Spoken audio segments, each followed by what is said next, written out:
America Iran మధ్య సంధికి సంబంధించి Iran 14 ప్రతిపాదనలు ముందు పెట్టింది. 14 రూల్స్, నిబంధనలు.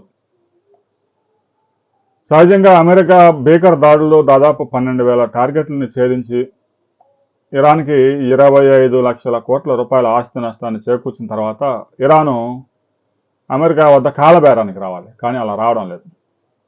ఇక దాడులతో ఇరాన్ దిగివచ్చే పరిస్థితి కనిపించకపోవడంతో అమెరికా యుద్ధ వ్యూహాలు మార్చుకుంది పూర్తిగా.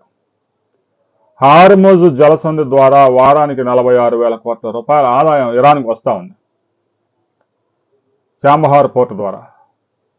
అందువల్ల హార్ముజ్ జలసంధిని పూర్తిగా స్వాధీనం చేసుకుంది అమెరికా. ఇరాన్కు చెందిన నౌకలు కూడా హార్ముజ్ జలసంధులు తిరిగే పరిస్థితి లేదు. అమెరికా అధ్యక్షుడు డొనాల్డ్ ట్రంప్ స్వయంగా చెప్పాడు, మా సైనికులు సముద్ర దొంగలు అని చెప్పాడు. హార్ముజ్ జలసంధిలో అమెరికా నుంచి ఎలాంటి అనుమతులు లేకుండా ఒక నౌక కూడా దాటడానికి వీలు లేకుండా చేశారు. ఇరాన్కు చెందిన నౌకలు కూడా తిరగడం లేదు. దీంతో ఇరాన్ ఉక్కిరి బిక్కిరి అయిపోయింది. తాజాగా కొన్ని నిబంధనలు పెట్టింది.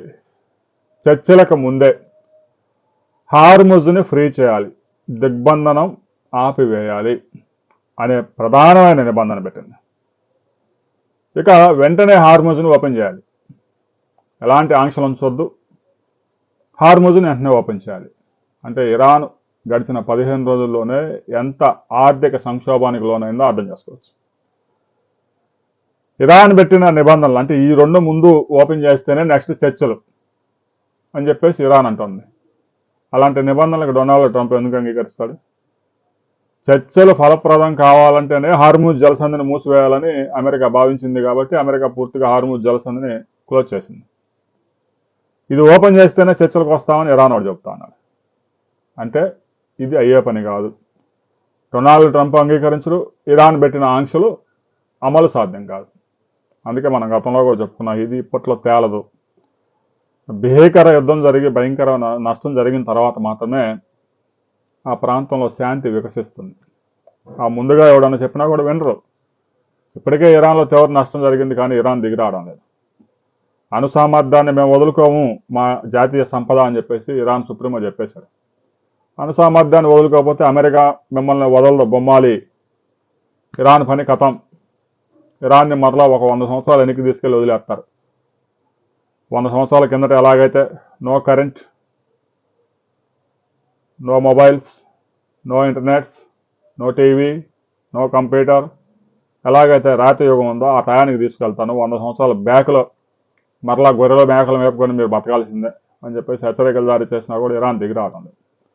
ఇరాన్ పెట్టే ఆంక్షలు అమెరికా అధ్యక్షుడు ఎట్టి పరిస్థితుల్లో అంగీకరించే అవకాశం లేదు. ఈ యుద్ధానికి ముగింపు ఇప్పట్లో దొరకదు. కేవలం చర్చలు పేరుతో ఈ కాల్పుల విరమణ కొంతకాలం పొడిగించవచ్చు, కానీ ఈ యుద్ధం ఇరాన్ పెడుతున్న ఆంక్షలను చూస్తూ ఉంటే ఇరాన్ ఒక్క అడుగు కూడా దిగొచ్చే అవకాశం లేదు.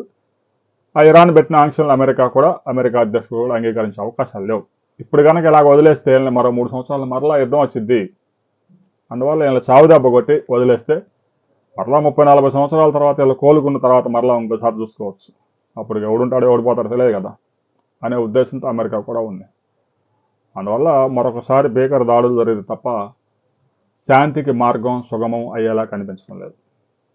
దీనికి సంబంధించి ఈరోజు డొనాల్డ్ ట్రంప్ ఒక కీలక ప్రకటన చేయబోతా ఉన్నారు. ఆ ప్రకటన రిలీజ్ అయిన తర్వాత మరిన్ని వివరాలతో మరో వీడియోలో మనం కలుసుకుందాం.